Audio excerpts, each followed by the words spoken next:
So yesterday I went out to see a Jack Russell Terrier or a Parsons Terrier. I'm not sure. It's a male dog, about 1 year old. Doesn't matter whether it's one or the other, because what I'm looking at is fear.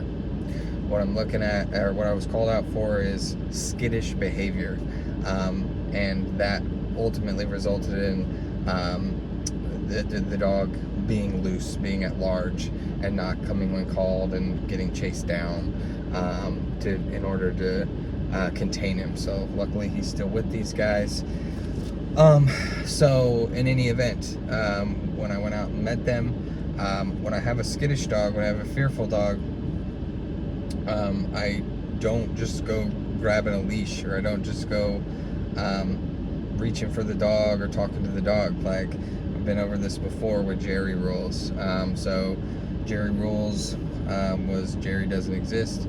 You don't look at him, you don't talk to him, you don't reach to him, like, you don't reach for him, you don't acknowledge him, you give him his space, and eventually, like, he will get curious about you and he'll come visit you, okay, he'll come check you out, and even then, you don't need to be reaching down for him.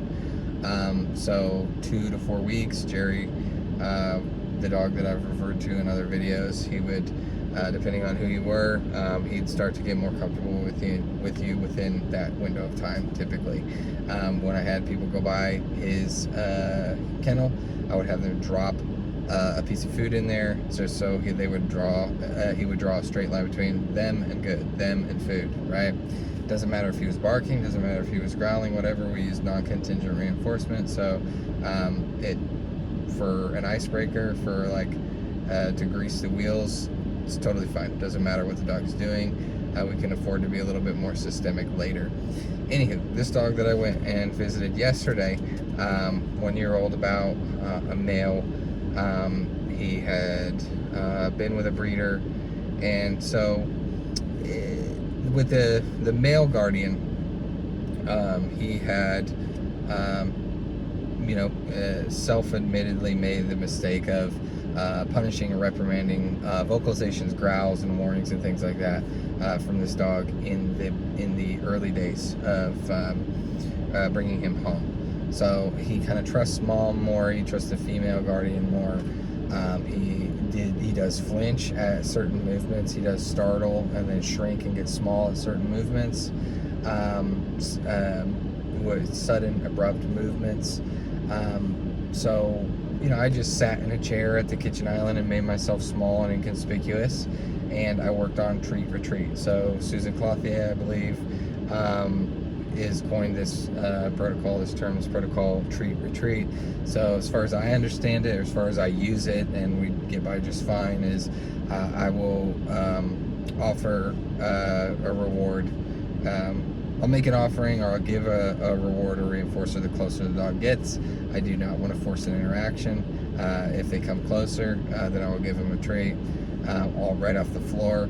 If I want them to draw them in like a little closer, like halfway between me and them, I'll kind of toss the treat in midway, and then when the dog, before the dog decides, like, hey, I'm too close to you, I gotta get out of here, I encourage them to give them that space by tossing a treat behind them.